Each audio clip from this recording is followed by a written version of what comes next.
Bienvenidos a esta catequesis que vamos a tener en este día, dando continuidad al tema que nos hemos propuesto a lo largo de este año, de conocer a Jesús por medio de sus parábolas. Hoy nos vamos a concentrar en la parábola que podemos titular de los viñadores homicidas, que vamos a encontrar en Marcos, en el capítulo 12, versículos del 1 al 11, en Mateo, en el capítulo 21, versículos del 33 al 44, y en Lucas, capítulo 20, versículos del 9 al 18. Comencemos por invocar la presencia de Dios sobre nosotros, que sea su Santo Espíritu quien nos inspire, nos ilumine y nos acompañe en este día. En el nombre del Padre, y del Hijo, y del Espíritu Santo. Amén. Ven, Espíritu Divino, manda tu luz desde el cielo. Padre amoroso del pobre, don en tus dones espléndido. Luz que penetra las almas, fuente del mayor consuelo. Ven, dulce huésped del alma, descanso de nuestro esfuerzo. Tregua en el duro trabajo, brizan las horas de fuego. Gozo que enjuga las lágrimas y reconforta en los duelos. Entra hasta el fondo del alma, divina luz y enriquece. Mira el vacío del hombre si tú le faltas por dentro. Mira el poder del pecado cuando no envías tu aliento. Riega la tierra en sequía, sana el corazón enfermo, lava las manchas. Infunde calor de vida en el hielo. Toma el espíritu indómito, guía al que tuerce el sendero. Reparte tus 7 dones según la fe de tus siervos. Por tu bondad y tu gracia, dale al esfuerzo su mérito. Salva al que busca salvarse y danos tu gozo eterno. Amén. Vamos a concentrarnos entonces en esta parábola que, como les digo, está en 3 de los evangelios, en Marcos, Mateo y Lucas. Comencemos por mirar en su conjunto a partir del evangelio de Marcos, que está en el capítulo 12. Ahí me equivoqué, puse 4, pero es el capítulo 12 de Marcos. Versículos sí, del 1 al 11. Y se puso a hablarles en parábolas. Un hombre plantó una viña, la rodeó de una cerca, cavó un lagar y edificó una torre. La arrendó a unos labradores y se ausentó. Envió un siervo a los labradores a su debido tiempo para recibir de ellos una parte de los frutos de la viña. Ellos le agarraron, le golpearon y le despacharon con las manos vacías. De nuevo les envió a otro siervo.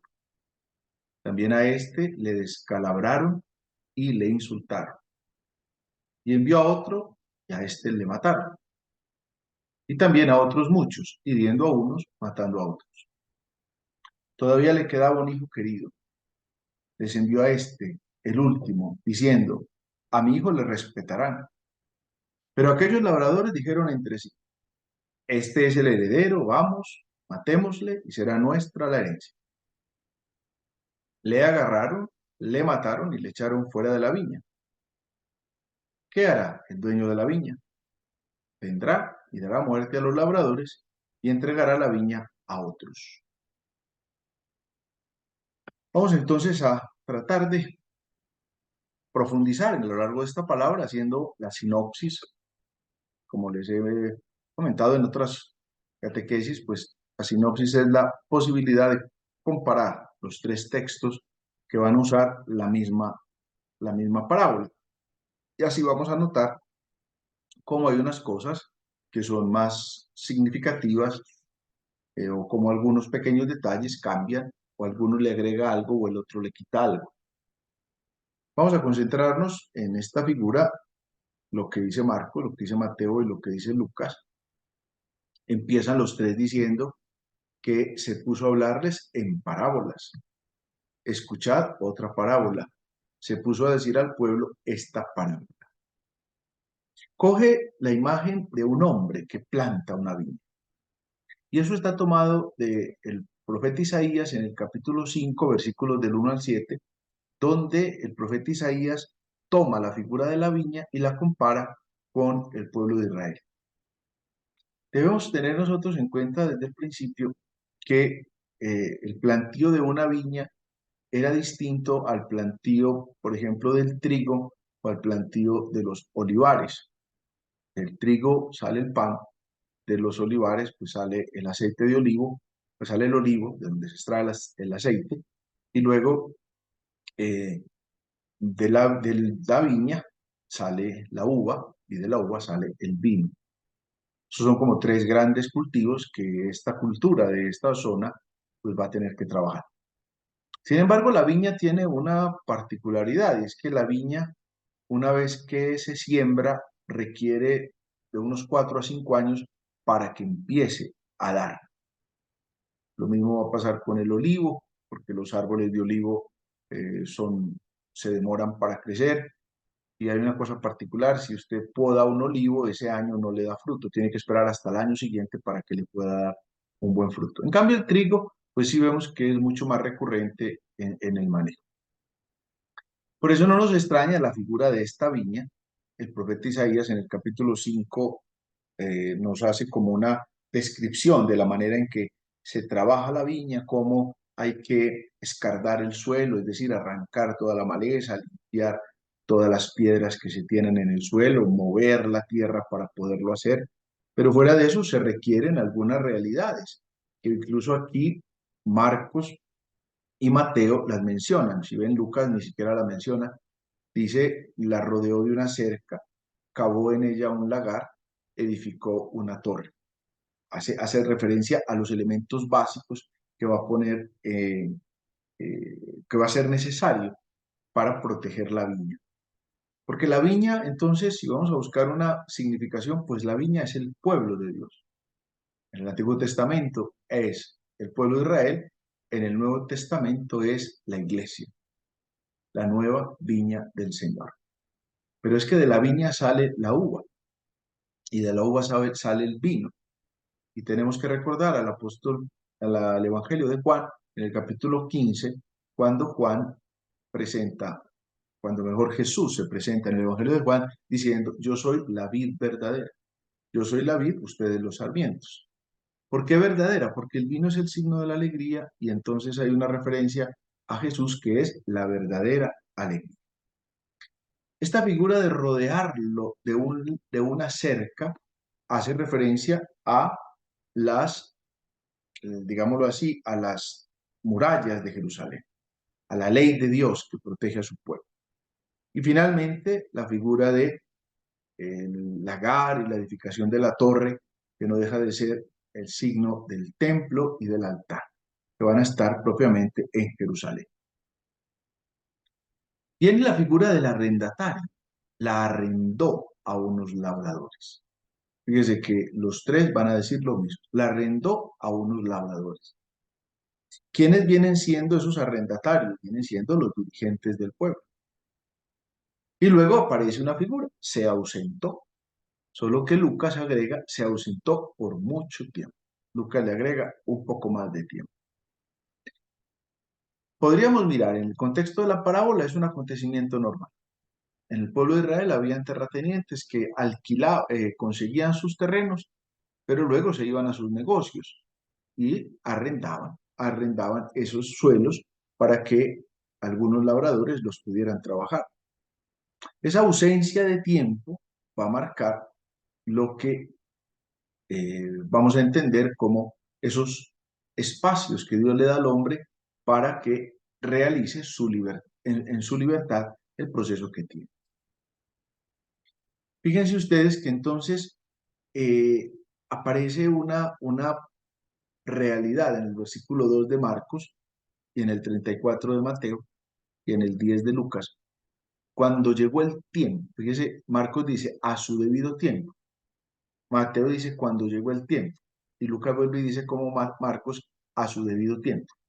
Es decir, el dueño, el propietario de la viña no está reclamando, atosigando fuera del lugar a los labradores. Eso no aparece en ninguna parte, sino que dio el debido tiempo. Y en ese momento dice, envió a los labradores para recibir de ellos una parte de los frutos de la viña. Démonos cuenta también que en el versículo segundo dice una parte de los frutos de la viña. ¿Para qué? Para recibir lo que le correspondía, digámoslo así, en derecho propio. Fíjese que Lucas también lo dice, le diese parte del fruto de la viña. Mateo sí dice a los labradores para recibir sus frutos, como quien dice lo que hubieran acordado. Luego viene esa figura, pero ¿Qué le pasa a ese siervo que el propietario manda? Marcos dice que lo agarraron, lo golpearon y lo despacharon con las manos vacías. En cambio, Mateo es más dramático. Dice, lo agarraron, a uno lo golpearon, a otro lo mataron, a otro le apedrearon. Lucas viene y dice, lo golpearon y lo despacharon con las manos vacías. Tanto Marcos como Lucas hablan de las manos vacías. Fijémonos ahí que hace referencia al asesinato de los profetas.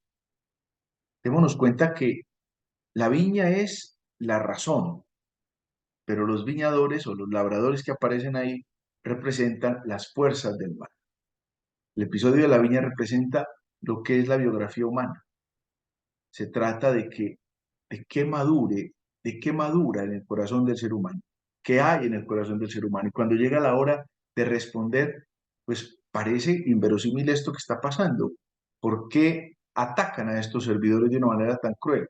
Porque en el fondo ellos mismos se sienten dueños de esos frutos, o ni siquiera sabemos si es que no lograron siquiera dar fruto. La parábola no nos lo dice. Era el tiempo de que dieran frutos, pero tampoco sabemos si estaban o no estaban dando los frutos. El trato entonces no deja de ser escandaloso. Sin embargo, démonos cuenta que el señor, el propietario, tiene paciencia.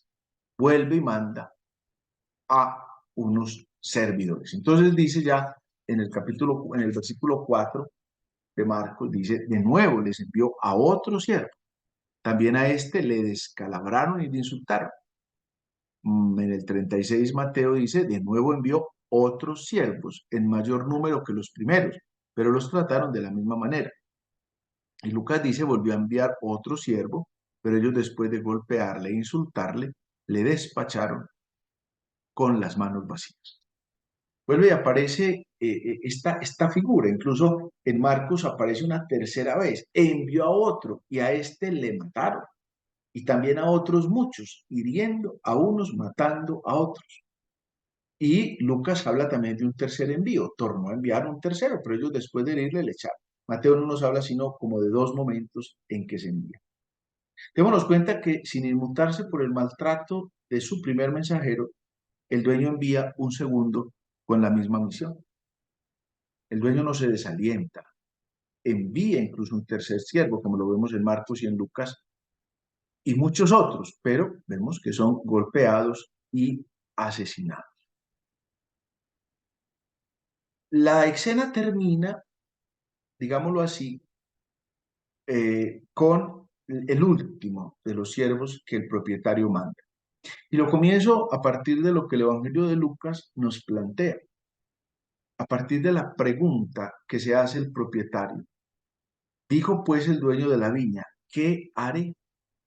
Fíjese que es un diálogo interior, es un soliloquio de los muchos que hay en la Sagrada Escritura, una conversación con uno mismo. ¿Yo qué voy a hacer?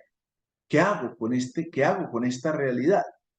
¿Cuál será la mejor manera de poder responder a esta realidad? Entonces el versículo 6 de Marcos dice, todavía le quedaba un hijo querido. Les envió a este, el último, diciendo, a mi hijo le respetarán. El versículo 37 de Mateo dice, finalmente les envió a su hijo diciendo, a mi hijo le respetarán. Y el versículo 13 de Lucas dice, dijo pues el dueño de la viña, ¿qué haré? Voy a enviar a mi hijo querido, tal vez le respete. Aquí tendríamos nosotros que descubrir la figura del hijo. No es necesario suponer que Cristo mismo se identifique directamente con la figura del hijo, pero él sí entendió su envío por parte de Dios como una última oportunidad a su pueblo, el superior a todos los profetas, porque démonos cuenta que en el desarrollo de estos siervos o esclavos enviados anteriormente, estamos nosotros encontrando la figura de todos los profetas, que en el nombre del Señor vinieron y el pueblo maltrató o incluso deshonraron o incluso mataron. Fíjese que la palabra de Marcos es lo descalabraron, algunos de los siervos que ahí estaban.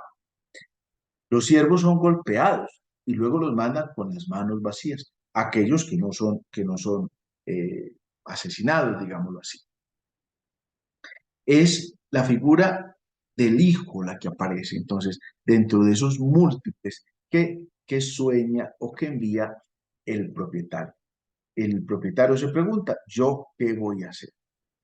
¿Por qué el hijo? Porque el hijo podría hablar con conocimiento de causa, porque el hijo puede tener una autoridad legítima, porque el hijo, en honor a la verdad, es el heredero. O sea, por eso el propietario va a decir, a mi hijo le van a respetar, a este sí le van a respetar. Sin embargo, Lucas lo pone como en un condicional, tal vez le respete. Fíjense que Lucas es el que más gente ha puesto a enviar antes de, y cuando envía al hijo querido, al hijo amado, dice, tal vez a este le respete. Pero llegamos a la parte, digámoslo así, más dramática de la escena de la parábola, y es el momento en el que se muestra la deliberación que los labradores o los viñadores, como los queramos llamar, o los arrendatarios, porque son los mismos, están haciendo. Fíjense que en Marcos dice, pero aquellos labradores dijeron entre sí, este es el heredero, vamos, matémosle y será nuestra la herencia. El versículo 38 de Mateo dice, pero los labradores al ver al hijo se dijeron entre sí, este es el heredero, vamos, matémosle y quedémonos con su herencia.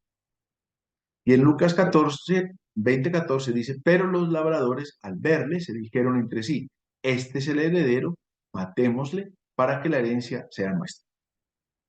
Dense cuenta que es la misma formulación de los tres evangelistas.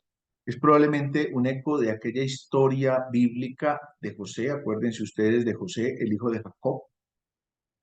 Acuérdense que Abraham engendró a Isaac. Isaac engendró a Esaú y a Jacob. Jacob era el menor, pero ganó la primogenitura por una discusión o por un plato de lentejas. Luego, ese Jacob tiene 12 hijos y Dios le cambia el nombre a Jacob y se llama Israel. Esos 12 hijos son los 12 patriarcas de Israel. El undécimo hijo es José, que es el amado. No estamos hablando de San José, el esposo de María, el padre putativo de Jesús. Estamos hablando de José, el patriarca, el que después terminó como vicefaraón en Egipto, por el cual los israelitas entraron a Egipto. Estamos hablando de ese José. Si vamos a ese relato bíblico de Génesis, que está en el capítulo 37 del Génesis, vamos a encontrar que los hermanos le tienen celos a José. Y la reflexión que hacen allá es la misma que traen aquí. Matémoslo y será nuestra la herencia. Nos vamos a quedar con la herencia. Las palabras son las mismas, solo que aquella vez pues no mataron a José, sino que, como sabemos por la historia bíblica, lo vendieron como esclavo y terminó en Egipto. Pero parece una reminiscencia de ese momento de cuando se está configurando el pueblo de Israel. ¿Por qué no le quisieron responder al hijo? Sin embargo, también démonos cuenta que eh, Lucas, de modo particular, añade una referencia a la actitud que ellos van a tener con el hijo. Lucas no, los tres van a tener. Pero Lucas va a tener una particularidad como Mateo que lo van a echar fuera. Fíjense que Marcos dice en el versículo 8, le agarraron, le mataron y le echaron fuera de la viña. En cambio, Mateo y Lucas van a cambiar el orden de los acontecimientos. Mateo dice, y agarrándole, le echaron fuera de la viña y lo mataron. Lucas dice, y echándole fuera de la viña, le mataron. ¿Qué significado puede tener esta realidad? Fíjense que cambiaron el orden, cambiaron el orden. ¿Por qué? Habría una realidad, porque asesinar a una persona dentro del territorio haría impuro el territorio. Eso es valioso para Mateo y valioso para Lucas. Marcos desconoce quizás esa realidad. Sin embargo, también hay otra, digámoslo así, como una señal profética de lo que va a pasarle a Jesús, porque a Jesús lo condenan a muerte en Jerusalén, pero en honor a la verdad no lo crucifican propiamente en el territorio de Jerusalén, lo crucifican en el Gólgota, que queda al frente de Jerusalén, o sea, afuera de Jerusalén propiamente, sale de la ciudad de Jerusalén y ahí lo crucifican, ahí lo matan. Es esa figura que nosotros encontramos aquí cuando dice, echándole fuera de la viña, le mataron. Si nos concentramos en Marcos primero y luego en Mateo y luego en Lucas, porque digamos esta es la parte como más significativa de la parábola, entonces miremos un poquito en Marcos, la venganza del dueño pues no es realista. eh, Cuando dice, ¿qué va a hacer el dueño de la viña? Vendrá y dará muerte a los labradores y entregará la viña a otros. No es realista porque ni en la ley grecorromana ni en la ley judía le habrían permitido al dueño la viñedo aplicar la propia ley por sus manos, cuando dice dará muerte a los labradores y entregar la viña a los otros. Quien entregue la viña no es un problema de ley. La viña es de él, se la podrá entregar al que quiera. Pero al hablar de la muerte que le puede dar a los otros, nos damos cuenta que no es una figura. Sin embargo, hay un sentido también profético. Al final, los arrendatarios van a respetar al hijo cuando paguen con la vida por su asesinato y lo vean regresar en la gloria de su Padre con sus ángeles. Digamos así, es una reflexión que nos puede suscitar esta parábola. Démonos cuenta que en Marcos el Padre no perdona a los perseguidores de su Hijo, sino que es fuerte en esta sentencia. Y al final termina diciendo, se la va a dar a otros. Tenemos que concentrarnos en esos otros. ¿Quiénes vienen siendo los otros? Pues los otros son la nueva, el nuevo pueblo, la nueva viña, la que va a asumir el nuevo estatus de pueblo de Dios, es decir, la iglesia. Si nos concentramos en Mateo, démonos cuenta, como lo mencionaba ahorita, que los enemigos lo sacan de la viña y lo matan. Como les decía ahorita, la viña que se convierte en Jerusalén, Jesús muere fuera de Jerusalén, Jesús muere propiamente en el Gólgata delante de Jerusalén. Ahora aparece el propietario que viene a decidir lo que tiene que hacer, a finiquitar el problema de lo que está, ¿sí? Pero vuelve la misma realidad del versículo 41, a esos miserables les dará una muerte miserable y le arrendará la viña a otros labradores que sepan pagar los frutos a su tiempo. Y si miramos a Lucas, nos damos cuenta, como les decía ahorita, el dueño de la viña se pregunta qué hacer y por eso envía a su hijo amado. El hijo va a ser echado fuera de la viña antes de ser asesinado, como Jesús que es echado fuera de las murallas de Jerusalén. De manera que aquí nosotros encontramos una realidad. Los labradores no permiten siquiera que el hijo ponga un pie en el terreno del padre. No le permiten siquiera disfrutar de sus derechos de asesinato, de heredero. Va a ser asesinado por fuera de la viña. Y por eso vemos tres decisiones que toma el propietario. Llegará, matará a los viñadores y volverá a tomar la viña para poderla ofrecer a otros. Esos otros, por excelencia, entonces son los cristianos, los seguidores de Cristo. Sin embargo, podríamos decir, ahí termina la parábola, pero no podemos desconocer la última parte que coincide en los tres. Fíjense en Marcos, el versículo 10 y el 11. ¿No habéis leído esta escritura? La piedra que los constructores desecharon en piedra angular se ha convertido. Fue el Señor quien hizo esto y es maravilloso a nuestros ojos. Viene esa figura interesante con la que remata y démonos cuenta que Mateo y Lucas también terminan en el mismo sentido, cambiando un poco las palabras como ya hemos tenido ocasión de comentar. Aquí en Marcos se está citando el Salmo 118, versículos del 22 al 23. El Salmo 118 dice, la piedra que los constructores desecharon en piedra angular se ha convertido. Esta ha sido la obra de Yahvé, una maravilla a nuestros ojos. El Salmo 118 habla de Israel, que está sitiado por naciones que le son hostiles, que le rodean. Pero al final, ¿cómo logra triunfar Israel sobre esas naciones, pero con el poder de Dios? La piedra angular es la piedra, digámoslo así, elevada. Es la piedra rechazada por los lectores que naturalmente vinculan a Jesús con esa piedra que es exaltada. Es decir, como es piedra angular, es decir, es el punto de apoyo. Los cristianos van a reconocer entonces desde siempre esa piedra como el símbolo de la resurrección, que también lo vamos a encontrar en Mateo. Fíjese que dice Mateo, y Jesús les dice, ¿no habéis leído nunca en la escritura, en las escrituras, La piedra que los constructores desecharon en piedra angular se ha convertido. Fue el Señor quien hizo esto, es maravilloso a nuestros ojos. Está citando, como les decía ahorita, el Salmo 118. Por eso os digo, se os quitará el reino de Dios para dárselo a un pueblo que rinda sus frutos. Démonos cuenta que el desechar la piedra angular, que es Cristo, trae como una consecuencia la privación del reino de Dios. Se les quitará. Pero también es interesante cómo empiezan Mateo y Marcos.